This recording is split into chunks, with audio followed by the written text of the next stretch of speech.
বিসমিল্লাহির রহিম عن أبي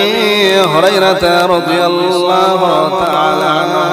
إيمانا واحتسابا غفر له ما تقدم من ذنبه ومن قام رمضان إيمانا واحتسابا غفر له ما تقدم من ذنبه ومن قام ليلة القدر إيمانا واحتسابا غفر له ما تقدم من ذنبه ইসলাম দরদে ভাই বন্ধুরে আমার হযরত আবু হুরায়রা এই হাদিসটি বর্ণনা করেন আল্লাহর রাসূলের জামানায় হযরত আবু হুরায়রা হাদিসে বেশি মাশহুর প্রসিদ্ধ ছিলেন বিখ্যাত সাহাবী হযরত আবু হুরায়রা হাদিসটি বর্ণনা করেন রাসূলুল্লাহ সাল্লাল্লাহু আলাইহি ওয়াসাল্লাম বলেছেন যে ব্যক্তি ঈমানের সাথে ও সওয়াবের আশায় রমজান মাসের সিয়াম পালন করে তার পূর্বেকার গুনাহকে আল্লাহ পাক মাফ করে দেন যে ব্যক্তি ঈমানের সাথে ও সওয়াবের আশায় রমজানের রাত্রি ইবাদতে কাটায় তার পূর্বেকার গুনাহসমূহকে আল্লাহ পাক মোচন করে দেন আর যে ব্যক্তি ঈমানের সাথে ও সওয়াবের আশায় কদরের রাত্রি ইবাদতে কাটায় তার পূর্ববর্তী গুনাহসমূহকে আল্লাহ পাক মোচন করে দেন ইসলাম দরদে ভাই বন্ধুরে আমার এই রোজার বা সিয়ামের কত যে গুরুত্ব বা ফজিলত এই ব্যাপারে আমি একটা আপনাদেরকে উদাহরণ দেব উদাহরণ দেওয়ার পরে রোজা রাখলে যে আমাদের দেহের বা স্বাস্থ্যের কত উপকার সেটা আমি বলবো আপনার পড়াশোনার সেকশন হলো লেখাপড়ার সেকশন হলো দুটা একটা প্রাইমারি আর একটা হাই সেকশন হাই সেকশনে ছেলেরা নিজে নিজে পড়ে নাই আর প্রাইমারিতে কেমন মাস্টার ছেলেকে ডাকে বলে বলো বাবা ওয়া বলো ওয়া বলো ওয়া মাস্টার মোটামুটি 14 বার বলবে তারপরে ছেলেটা একবার ওয়া বলবে আমার আল্লাহ বলেন যে মাস্টার হওয়া সহজ ডাক্তার হওয়া সহজ ইঞ্জিনিয়ার উকিল জজ ব্যারিস্টার হওয়া সহজ কিন্তু মুত্তাকি হওয়াটা খুব কঠিন বান্দারে তোকে মুত্তাকি পরেশগার হতে হলে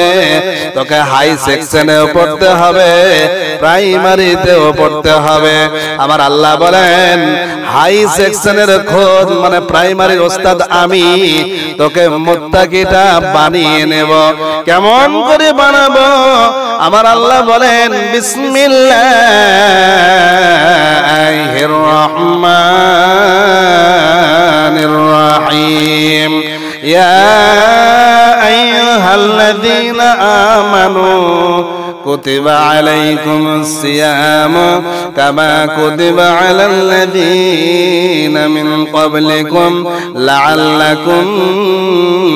তাত্তাকুন সূরাতুল বাকারা 2 নম্বর পারা 6 নম্বর পৃষ্ঠা 11 নম্বর লাইনের 183 নম্বর আয়াত এটা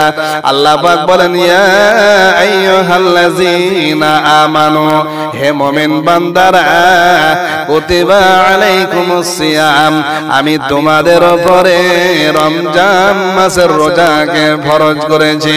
কামা কুতিবা আলাল লাযীনা মিন ক্বাবলিকুম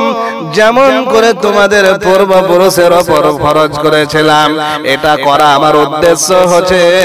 আমার আল্লাহ বলেন লাআল্লাকুম তাত্তাকুন যেন তোমরা মুত্তাকি পরেশগার বনে যাও লোহা যখন তরল থাকে ও কি বানবে নিজেও জানে না কিন্তু যে কোম্পানি বানাবে সে একটা ছাঁচ করে রেখেছে ছাঁচের ভিতর ঢুকবে লোহা চলে যাবে যখন বের হয়ে আসবে তখন দেখবে আমি একটা মেশিনের পার্টস তৈরি হয়েছে আমার আল্লাহ বলেন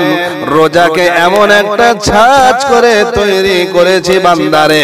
তোরা শুধু রোজার ভিতরে ঢুকে পড় মুত্তাকি পরেশগার দিনদার হয়ে বের হয়ে যাবি রোজার কত ফজিলত রোজা কত গুরুত্বপূর্ণ হযরতে আবু হুরায়রা আরেকটা হাদিস বর্ণনা করেন, রাসূলুল্লাহ বলেছেন যে যখন রমজান মাসের প্রথম রাতে আসে রে, তখন শয়তান, অবাধ্য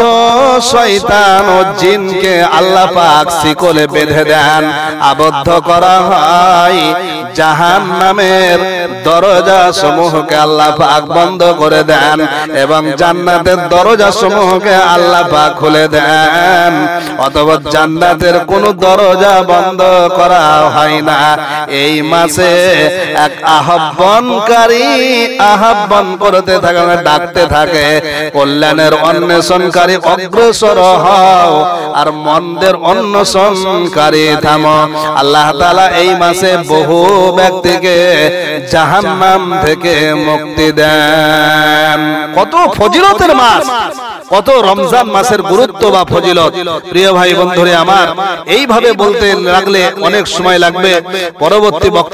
বক্তাকে দিয়ে আমি আমার বক্তব্য ইনশাআল্লাহ শেষ করে দেব। তাই আপনারা আসেন, এটা মসজিদের জন্য জালসা। আপনারা মসজিদের পারপাসে যে যেরকম ভাবে পারবেন আপনারা দান করে যাবেন ইনশাআল্লাহ তাআলা। পরবর্তী বক্তার দোয়া নেবেন। আল্লাহর কাছে দোয়া করি আল্লাহ যেন আমাদের সামনে রমজান মাস আসছে, সেই রমজান মাসের রোজাকে যেন আমরা সঠিকভাবে মূল্যায়ন করতে পারি, এই তৌফিক তুমি দান করো। আমিন, আল্লাহুম্মা আমিন।